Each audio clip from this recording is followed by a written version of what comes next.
Hi, I'm Charlotte. I'm a fourth year studying German at LMH, and in this video I wanted to talk to you about why you should study German film, as my PowerPoint so nicely says. I think often in our degree film gets sidelined.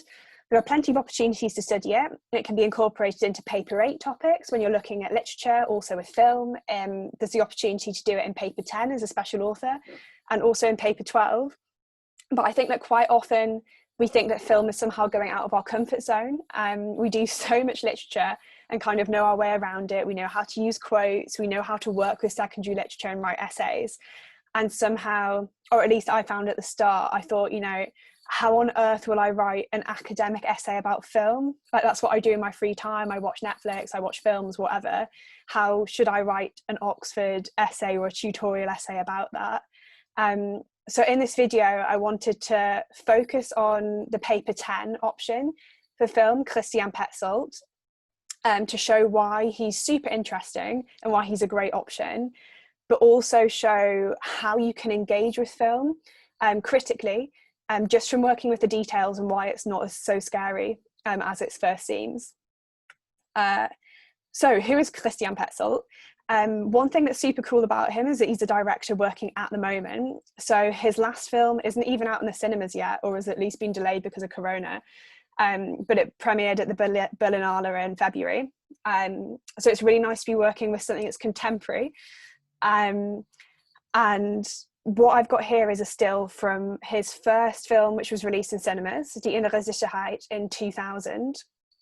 The film, it's difficult to describe, but I guess it's about the RAF, who were a terrorist group working in Germany in the 1970s and stretched a lot later. And the film tracks a family, and it's kind of hinted at that their past is somehow related to the RAF, but you don't really know how. And this shot here is of the family's car when they're about to cross the Franco-German border back into Germany to reconnect with what we think are RAF contacts. So I thought we'd maybe try and break down this shot about what is happening. So this shot is quite typical of Petzold and also of the Berlin School, which is a group of directors which Petzold belongs to and which he's the so-called godfather of. So the Berlin School is about the style of film. So this shot is a very long take, it's very minimalist. So maybe the opposite of that would be dynamic films where the camera's like moving all the time, maybe like a war film like 1917. So this is the complete opposite.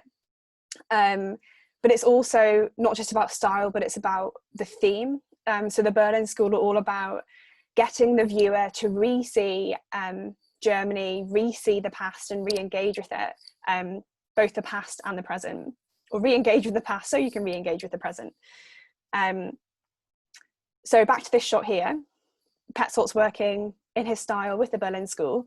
But what's also really important about this shot is where it is. So it's supposedly on the Franco-German border with the family crossing from France into Germany. This is maybe what you would call a non-place, to use the theorist Marco Alga's term.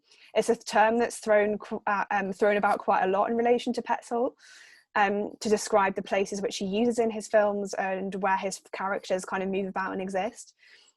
What it essentially means is, or it's referring to these places of super modernity and transit, if that makes sense. So maybe it's a hotel, a petrol station, or even like an office block. So these places that are such an integral part of modern society, but kind of get overlooked as important places because they're so common.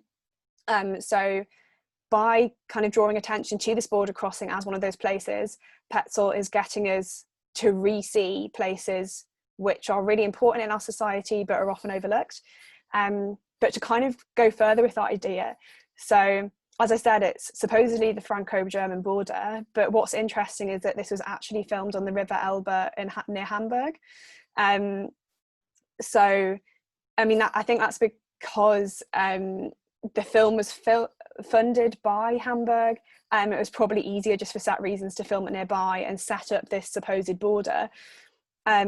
but it makes it really interesting because it's like a border with that's not really a border. So kind of creating this Petzoldian space where people are in this sort of limbo in society, floating about and trying to come to terms with the past and the present in a space that they're really not. And it also draws attention to society now in particular. So the fact that Petzold's creating a border where there isn't in fact one, suggesting there are these borders in society, there are these conversations that we need to have about our history. Maybe that's about the Gaf, maybe it's about other aspects that need to be addressed, need to be defamiliarized in shots like this so that they can be re-seen by the viewer and re-engaged with. Also, a final point I actually wanted to make with that is that the car is really important in this shot. So if you decide you really like Petzold and watch any of his other films, you'll realize that the car is really, really important. So it features in almost all of his films, particularly in Wolfsburg, which is actually about a car dealer, and he drives around a lot in his car. But as well as it being a border, so a place of transit, the car itself is very emblematic, or represents in itself this sense of a non-place, this sense of restlessness that is so entrenched in society and in the characters in Petzold's films. But to kind of take this shot a step further, something that's also really interesting about Petzold is how he uses intertextuality. So as a director, he's really interested in genre. He often refers to film noir, is a big fan of Hitchcock, and writes and rewrites and refers to Vertigo quite a lot. But what's important for this shot in particular is this. So this is a shot from Deutschland im Herbst, which was done collaboratively by a group of new German cinema directors in 1978 about the RAF just after a load of attacks had happened.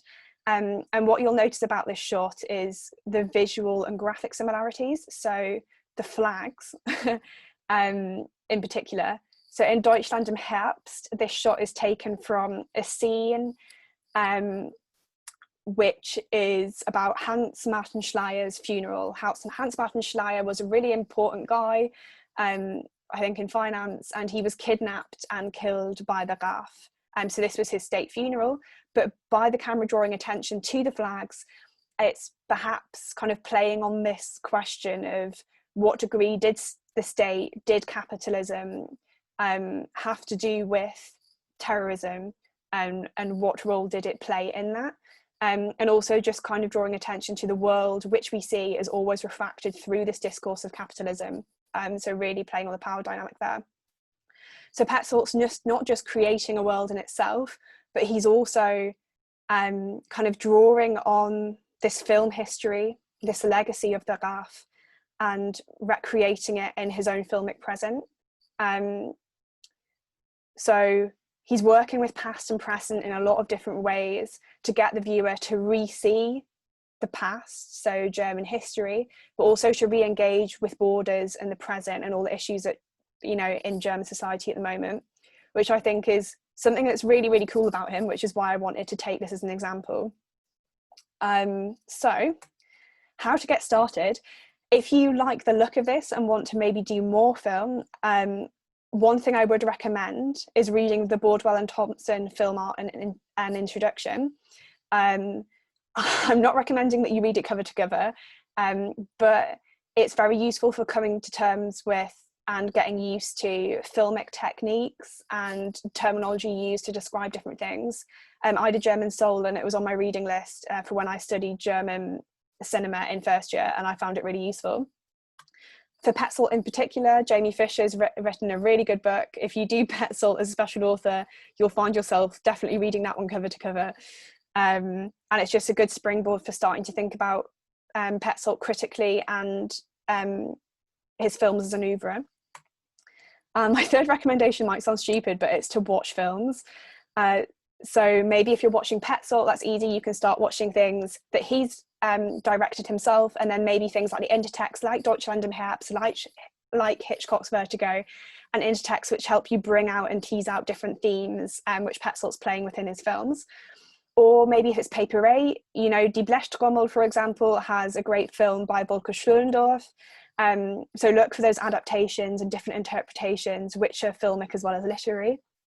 And for paper 12, if you do fancy doing the German cinema one or the European cinema one, I would recommend maybe watching films by actor, by director, or by time period, just to get a sense of continuity and to give yourself some sense of orientation when you're watching film.